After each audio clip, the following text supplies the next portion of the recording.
Well, it's no accident that all three of us on stage are from IIT Bombay.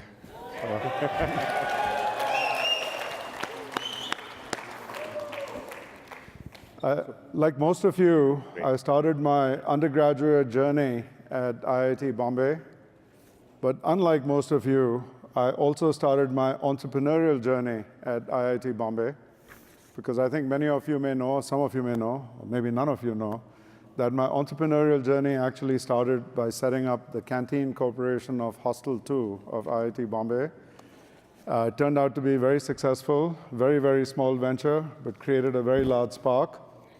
And that led me to the US. I got my master's and PhD in Pittsburgh at Carnegie Mellon. I met my wife, Kathy, at Carnegie Mellon, and then that began my entrepreneurial journey in the US.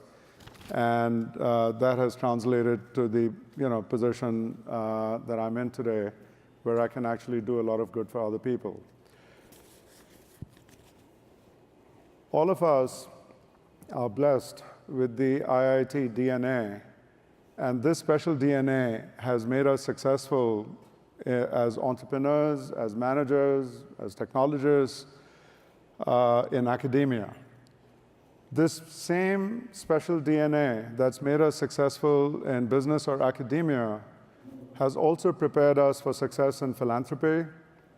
And there are many reasons for this, because philanthropy isn't just about giving cash. Philanthropy is about passion. Philanthropy is about big ideas that can have large impact. Philanthropy is about forming partnerships with government and other foundations and NGOs. Philanthropy is about leveraging technology for massive scale. Philanthropy is about generating and measuring large outcomes.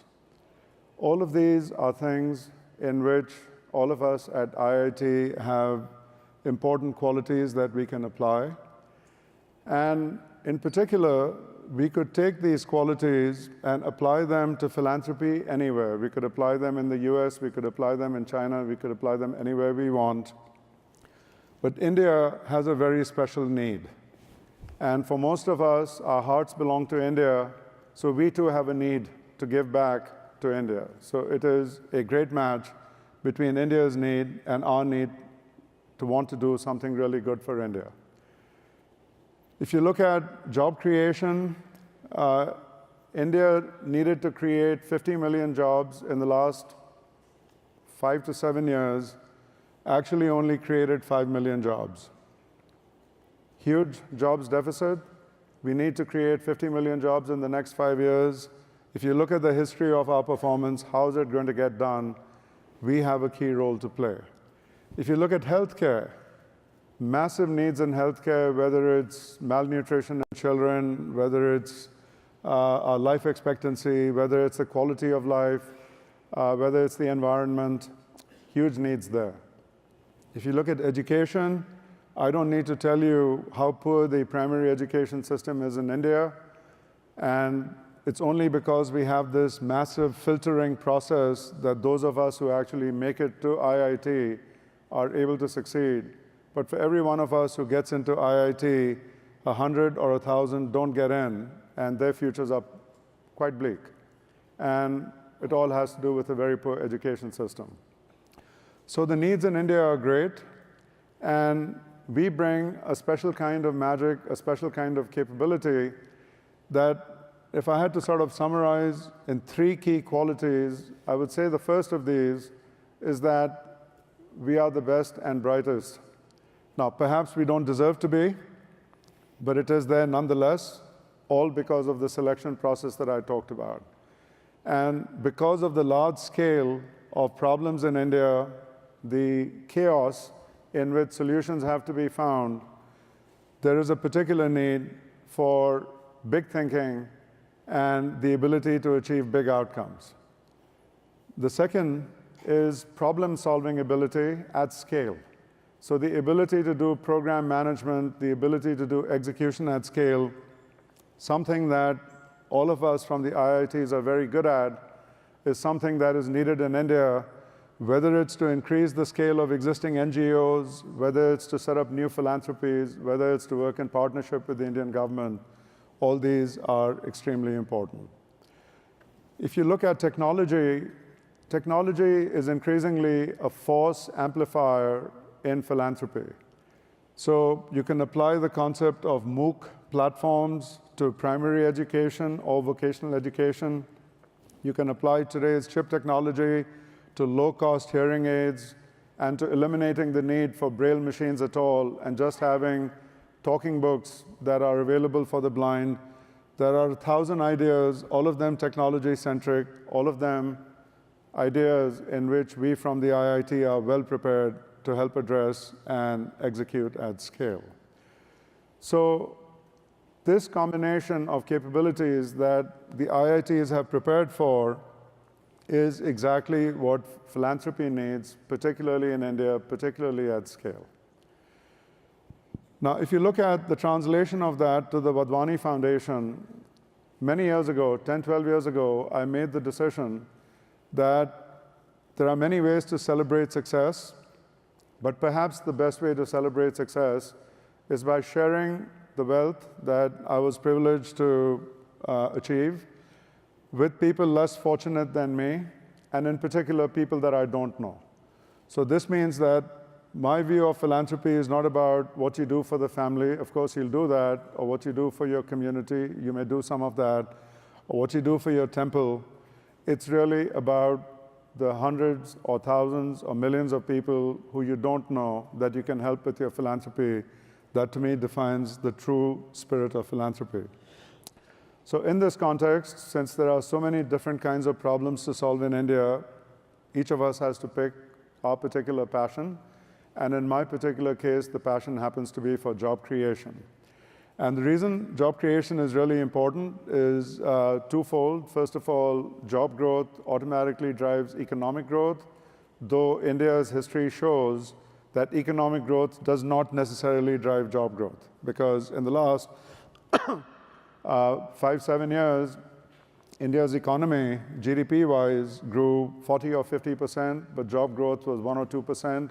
So clearly, the equation does not work in India from GDP to jobs, but it certainly is true in the opposite direction, that if we help create jobs, GDP will absolutely go up.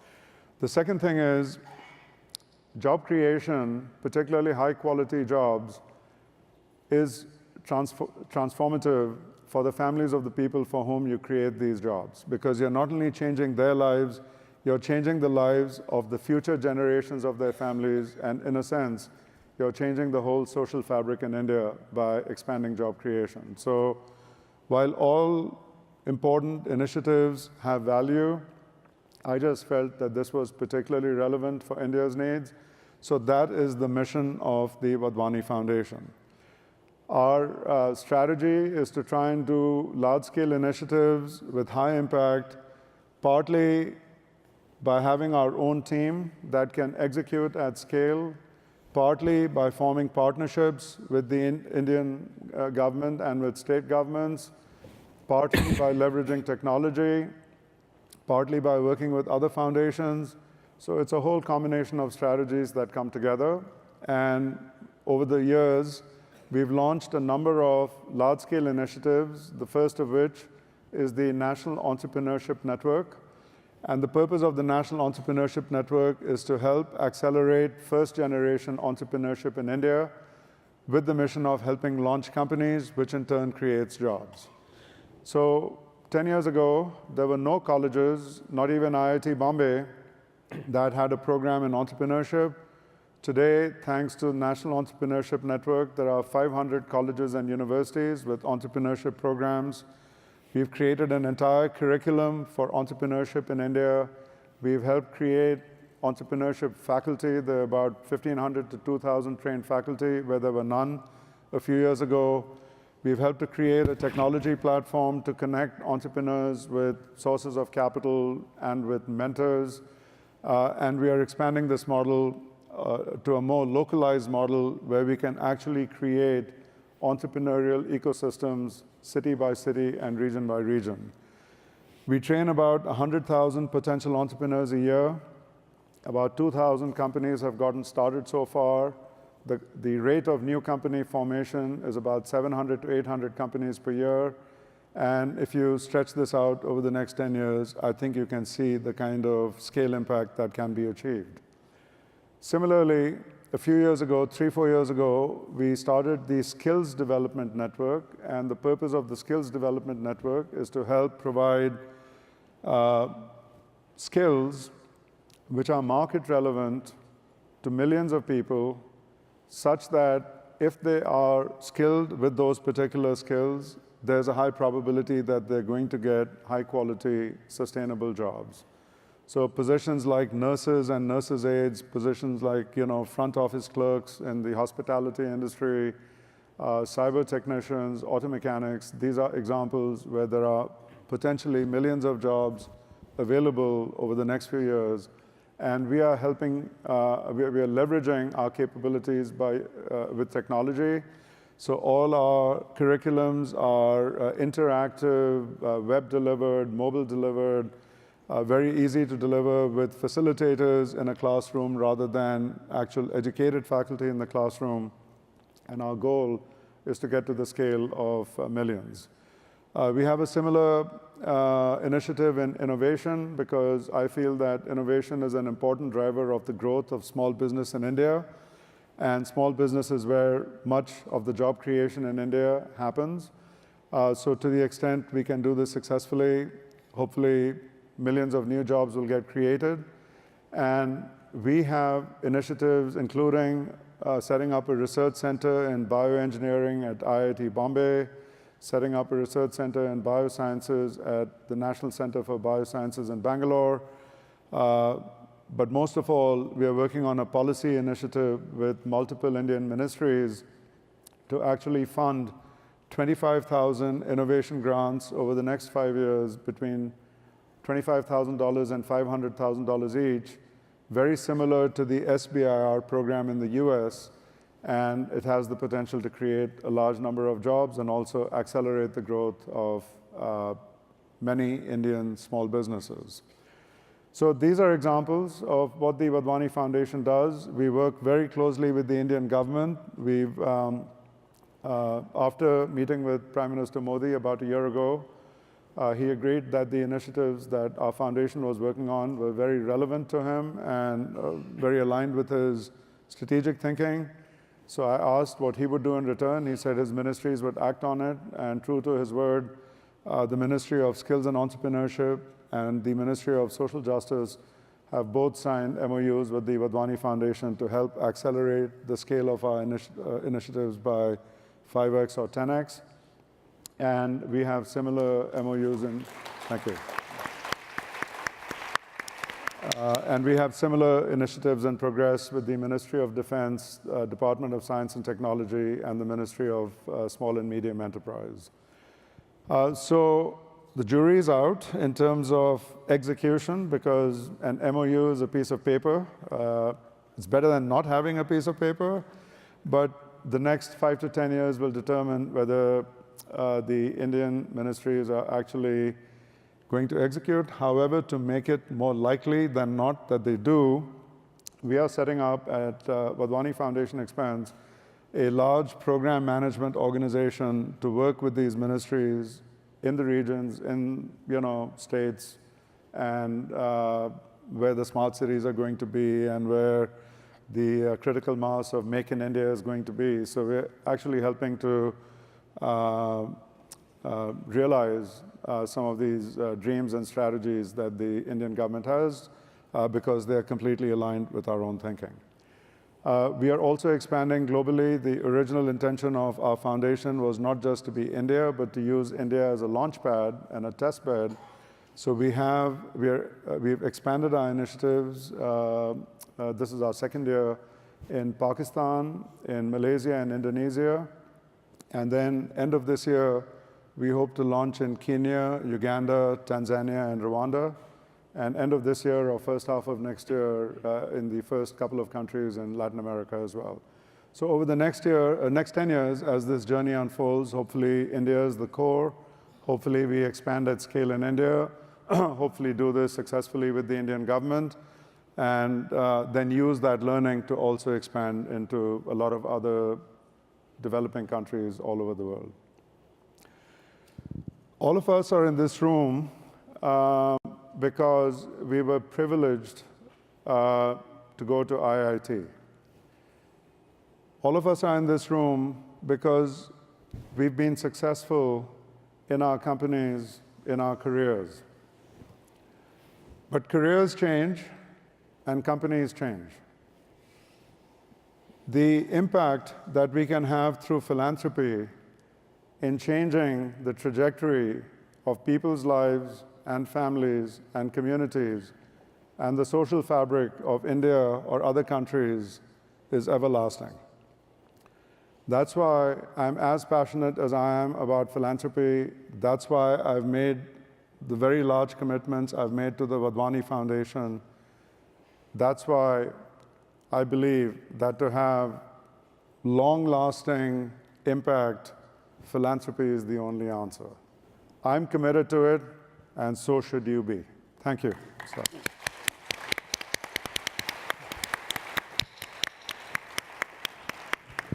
So if you have questions, I understand there's an app. You please That's awesome. Type your question, and I will get from the backstage. But before this data comes, I will begin with Bharat. So Bharat, I know you for a very long time, and I'm senior to you, although he's my boss. You created this, you're chair of the IIT Foundation, and you have created incredible motivation from a lot of people from IIT Bombay to give back. And I'm sure other IITs are doing a very good job, but can you tell me what and how IIT alumni can get involved with their alma maters? Yeah, thank you. That's a great question, and one that I'm asked frequently, and I'm really very clear and passionate that each one of us should get engaged with our alma mater and institutions that matter to us and that are near and dear to our hearts. And frequently the question that comes back is, I'd love to get engaged, tell me how. And my answer always is the same. I think the important thing is find a way to get engaged. You can be a visiting faculty, you can be a mentor, you can take a part-time professorship job, you can support startups by being a board member, you can fund startup companies, and you can fundraise, and you can certainly write a check. But the most important thing is to pick a cause that's near and dear to your heart and commit to that, commit to an outcome that you're looking for, and then work diligently towards getting that outcome. And I will echo what Romesh says. This is a fantastic group. We're all privileged to have had such a great education. And I'm very clear in my mind that each of you can do whatever it is that you would want to do. So pick a cause that matters to you and pursue it and make it a reality. Thank you, Bharat. Romesh, I have a belief, as you heard earlier, the two companies, the AirGrab, they said we didn't have much money. Actually, the conversation happened, they didn't take the booth, they were advertising. So I said, why didn't you take the booth? He said, I don't have money. So I said, give stock. But they gave. Similar to the second company. And first of all, we want both of these companies great success, so PanIIT gets richer. Anyway, is it necessary that you get involved in philanthropy at some point in time or certain wealth, or you can engage at any time? Can you tell the people? Well, my feeling is the earlier you get involved with philanthropy, the more impact you'll have. Because philanthropy is a journey. It's about learning. It's not like there's some, magic answer or a magic bullet, and all you have to do is fire it, and, good things happen for lots of other people. It's a journey of developing your own interests. It's a journey of learning what all the obstacles to success are, because as I mentioned earlier, this is not just about money. You have to work through a lot of obstacles. To get these MOUs signed with the Indian government was like pulling teeth. After the Prime Minister said, let's go for it, and by the way, prime ministers don't always say that. So, you know, there are lots of obstacles, and the earlier you start, the more you learn, the more you'll achieve, the more the kinds of partnerships you'll be able to figure out, more the ideas on how to leverage technology or, you know, other sort of amplifiers of your success. And since it's not about money, and money helps, you can help harness other people's money. You can help take an existing NGO and help bring them to scale. So there's so many different ways in which you can do it. I would say the sooner you get started, the better. Thank you. If I may please, cut in with just one additional comment. I remember reading an interview of Andy Roddick's, and Andy Roddick and Andre Agassi are good friends. And Agassi was very involved in helping underprivileged children progress. And he recruited Andy to do it. And then Andy Roddick asked him one question. He says, Andre, would you have done anything different? And he said, yes, I would have started a lot earlier. So echoes, you know, your comment. Okay. Bharat, we got a good flavor of what Wadhwani Foundation is doing. Can you give some idea of the areas you support, you're involved with? Not just financially, but I know a lot of other things you do as well. But can you share it with the audience? Sure. You know, we thought about the causes that matter to us and that we're very passionate about. And by the way, in our case, my wife and I and our 2 children are all 4 actively involved. We're all members of the board, and we make every decision unanimously. That's a principle we follow. And it's a lot of fun doing it that way. So we decided that there were 2 causes that we thought are near and dear to our hearts. One is education, and the other one is entrepreneurship. And so we said, how do we have an impact in these 2 areas? And the way we started was we said, let's pick organizations or institutions in our within our extended reach and find ways to support them. So we supported our kids' school, you know, when they were doing a massive campaign. We did, you know, we've done a number of initiatives with my high school in Gujarat, where they wanted to extend the education program that they do in school to people who were not as privileged. So we created a kind of a mobile education program.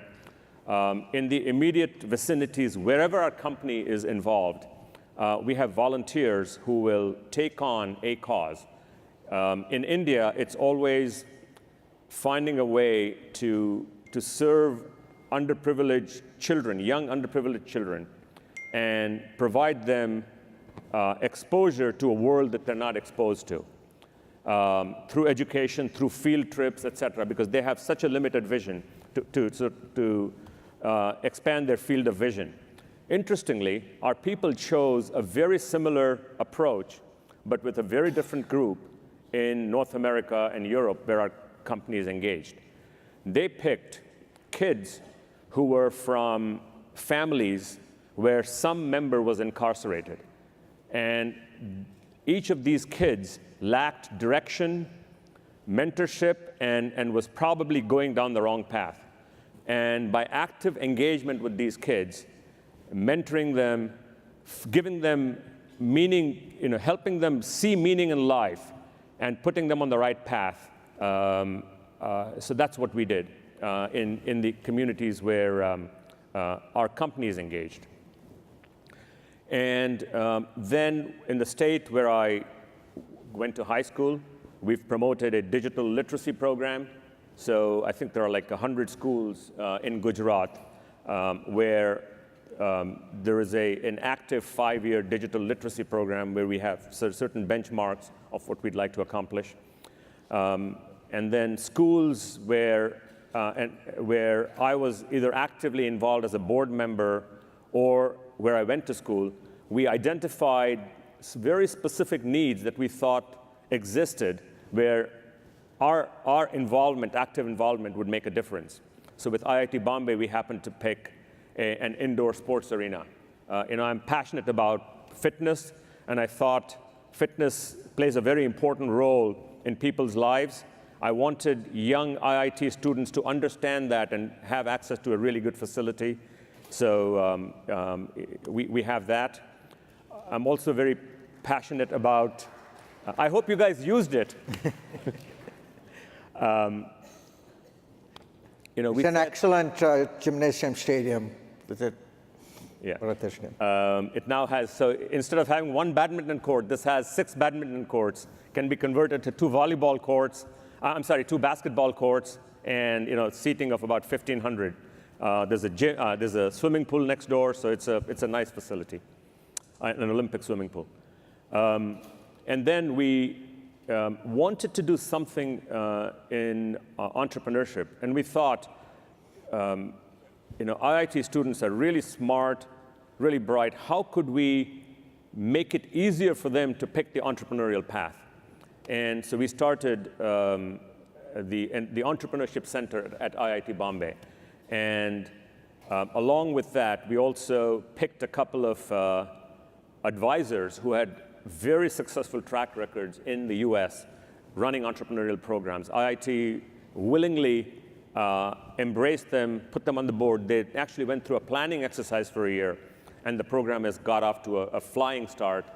So we're very pleased with that. The program is expanding, and my wish is that this becomes this helps students nurture potential entrepreneurs, helps them bridge from a student world to a workforce world, and helps them systematically evaluate risk and feel comfortable taking risk. And I also hope that over 100 other fine institutions in the country emulate this, and that will raise the bar for everybody in the country. As Romesh says, the country needs to generate 10 million jobs a year, and they're going to come from enterprise formation. So this is what we've done. And then I think the one thing I will mention is for entrepreneurship, there is an organization called Enactus, which is about a 40-year-old organization based in the heart of Missouri. And I happened to come in contact with them because they invited me to judge what they called a World Cup. So I went there, and it happened to be in Amsterdam about over 10 years ago, and I was fascinated to see young students who were competing actively in this program from Africa, Australia, Europe, Asia, US, so actively, interacting so well and bonding so well. And I had this epiphany that the best way that we can solve the world's problems is by getting countries trading with each other. And that drew me even closer to entrepreneurship. And we said, let's see if we can find a way to take Enactus to India. So 10 years ago, we formed Enactus India, and it's now quite active. There are at least a couple of hundred colleges in India that actively participate in this program. And very simply, what Enactus does is encourages college students to spread the message of free enterprise in their extended communities. And it is really transforming, because not only are they able to spread the message, but the change that occurs in these young people when they do it, the confidence they gain is just absolutely amazing. Walmart is a very smart company. When Enactus has its programs, Walmart is actually actively recruiting these students to become purchasing agents or analysts or something like that, because they understand the power of this. And to make this competitive and to raise the bar, these students first compete with each other nationally, and then the national champion of each country goes to the World Cup. It's a great program that I think we're pleased with its success. So I have one question for both of you, and it's kind of a two-part question. That if at least as dumb as I am, whatever I've heard, is that both of you are encouraging entrepreneurship. Both of you are encouraging, people uplift themselves through education and entrepreneurship. So it's like the old Japanese say, give a man how to catch a fish rather than giving a fish. And that's a very, resonance here. How do you measure the success of your initiatives so that, okay, we gave the money, we created the program. Is there a way you build some sort of a matrix or measurement system or follow-up system or audit system that gives you satisfaction that your money is working for the mission? And I like both of you answer. Romesh, you go first. So one of the core philosophies of Wadhwani Foundation is outcomes measurement. And we use the same rigorous approach to KPIs and metrics that Intel might use or that some other technology company might use. So as an example, for the National Entrepreneurship Network, ultimately, the single most important metrics are twofold. How many new companies got created? How many new jobs got created? Everything else is simply an intermediate metric. It's a means to an end, but the end is how many jobs, how many companies. So we clearly measure how many companies got started. We measure what the sustainability of those companies is. In other words, what was their situation in terms of revenue, number of employees at the end of year 1, at the end of year 3, at the end of year 5, so that longitudinally we can see if we are making progress.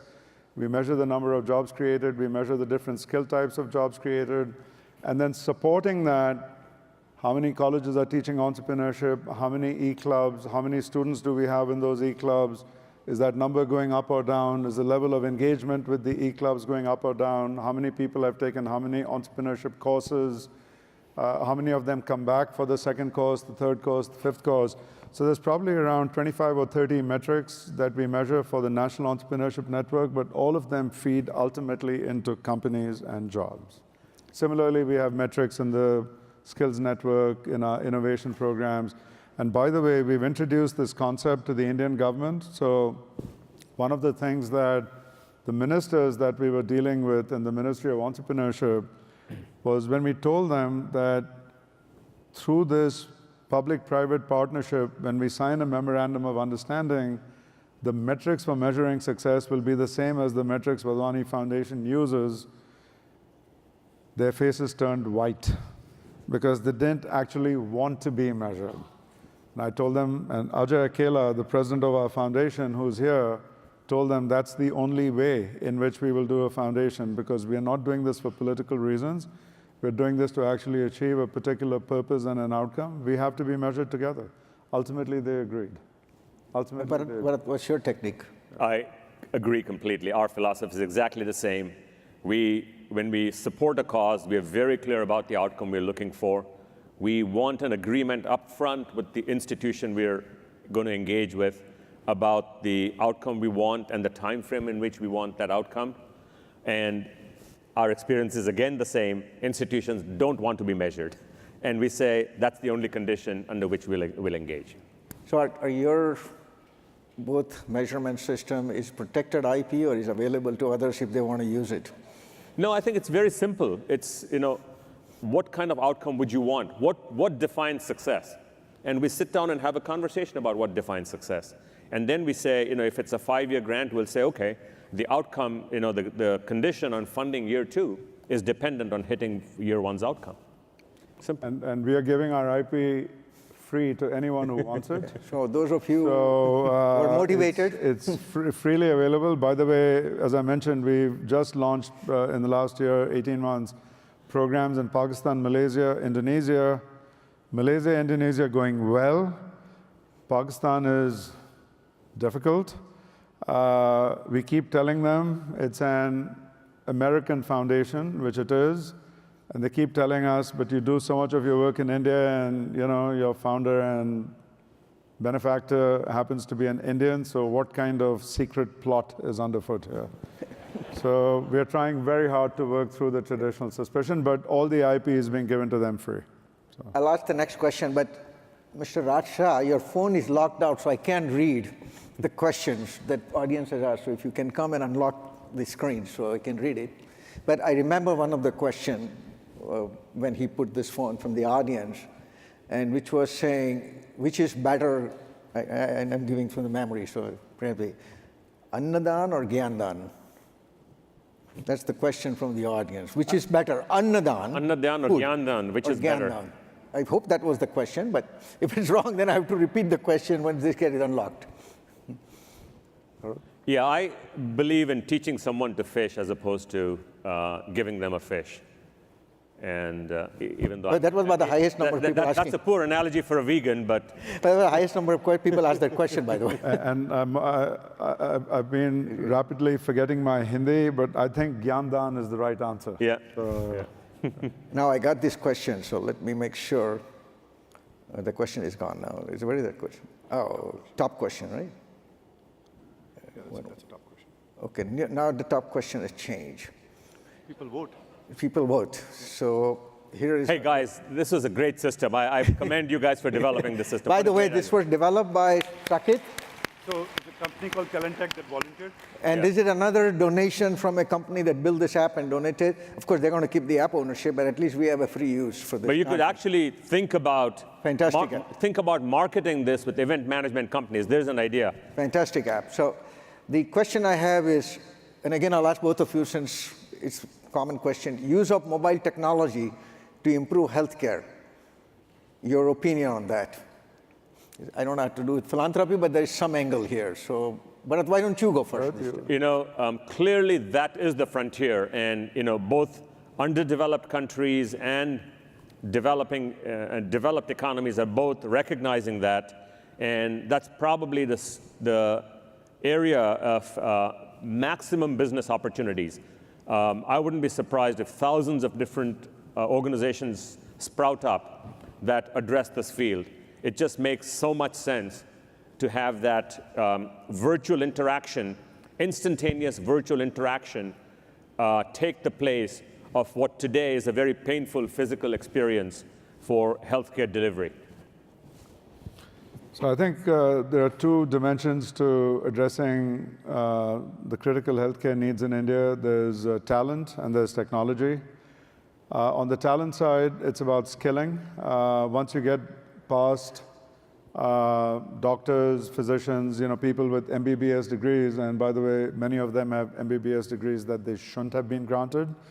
But once you get to the next level, particularly nurses and technicians and so on, the state of affairs in India is quite bad.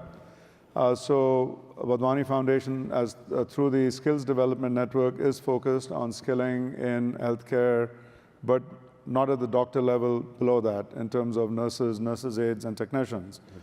On the technology side, similarly, there's a very large need. I mentioned a couple of examples: low-cost hearing aids, you know, low-cost devices for the blind, low-cost prosthetics, something similar to what Jaipur Foot has done so very successfully, but applied to other kinds of prostheses as well.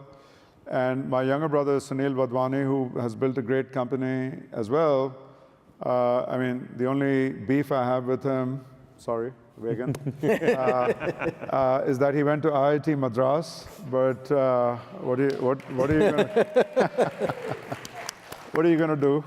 But his foundation, which is independent and complementary to what we do, is focused on technology for healthcare through a philanthropic model, which means that they will be funding all kinds of new technologies and delivery systems. And as far as I know, the IP from those will be freely available to others to expand the network. So the second question there are four, all have the same number of votes. So I'm going to, oh God, where did this go? Disappear. All right. I'm going to, thank God I have some memory left.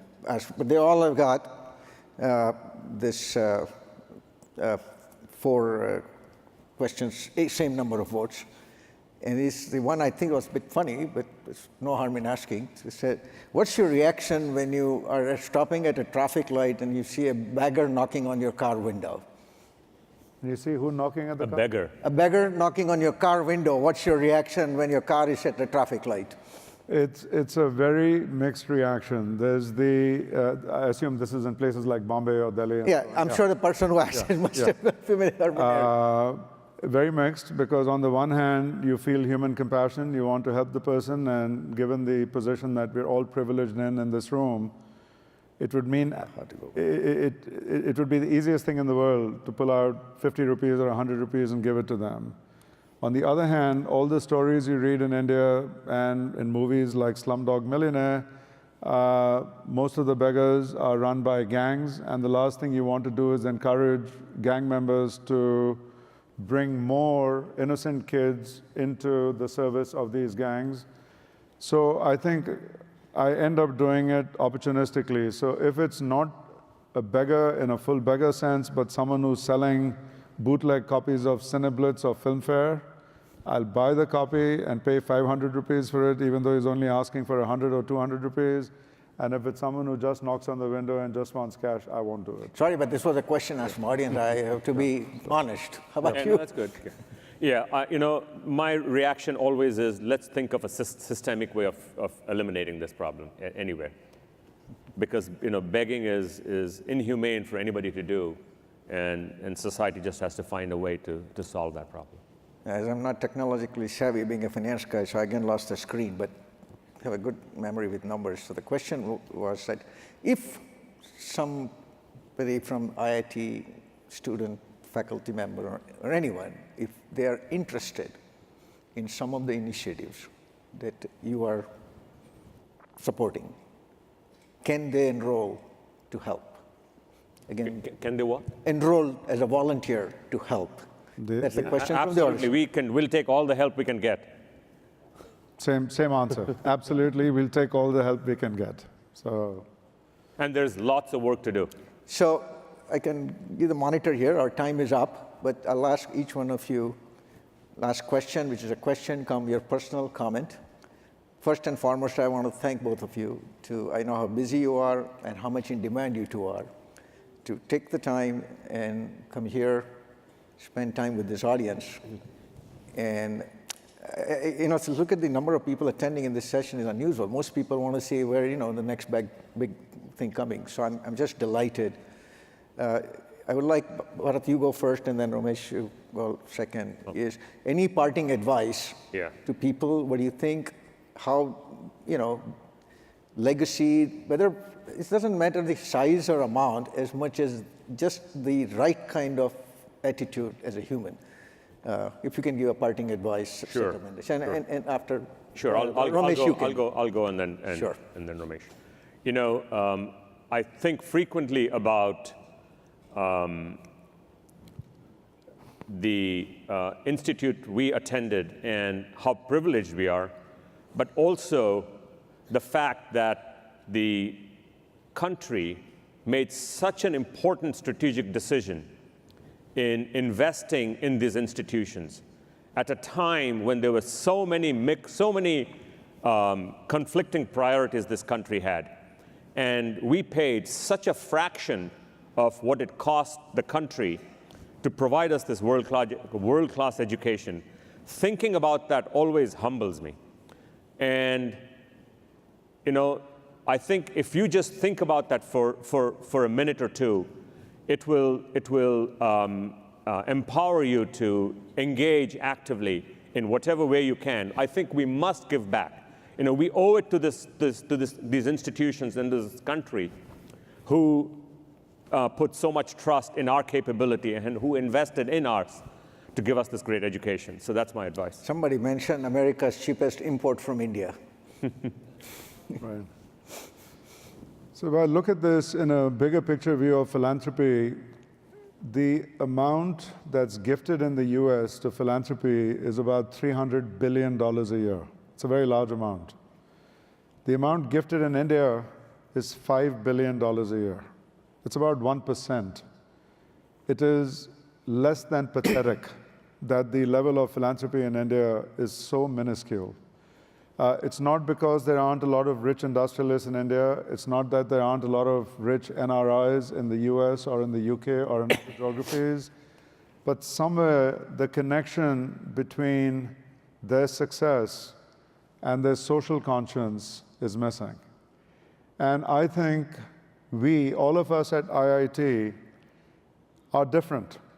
We are different because very few of us came from rich families. Most of us came from either the middle class or from poor families. And the IIT was a gateway to freedom, right? Just look at all of you here. I'm guessing that only a few % of you, if that, came from rich families. So for the rest of us, this was a gateway to great lives in the US, the opportunity to create wealth, the opportunity to learn in the US or in India and go back to India and achieve success in India. If we aren't going to make that connection between the opportunities we've been given and our obligation to create opportunities for others, who the heck is going to do it? So the reason I wanted to come today, Shailesh, when you asked, even though I had another commitment tonight, was I felt this was by far more important. Because if we from the IIT aren't going to do it, nobody's going to do it. If nobody does it, India is going to be at 5 billion forever. So it's really up to you. It's up to Shailesh, Bharat, and me. It's up to all of us together to really get that 5 billion up to 50 billion. But it isn't even about the money. It's about us putting our passion and our effort and our commitment behind the money to achieve $10 of value for every dollar we put in, so that the philanthropic dollar amount may be only 10% of the US, but the philanthropic outcomes measured, as we said, would be the same as we achieve in the US. So that's what I'm counting on you to do today. So. This is such a wonderful message. And we have now the new generation of successful entrepreneurs in India that are IITians coming out of Powai Valley and elsewhere. And those of my friends who are here from India, please take this message back. These are the IITians, billionaires, who can take this 5 billion to 50 billion. So thank you very, very much. I'm really honored to both of you. And these two gentlemen on a single phone call agreed. They didn't ask me what time and what day. He said, as long as I'm in town, I'll show up. And he said, I'll show up anyway. So I want to personally thank you. This is a great group. I'll show up for this group anytime. Personally, really, really thank you. And I'm sure your message will go further. So please give a big hand to this wonderful gentleman. Thank you.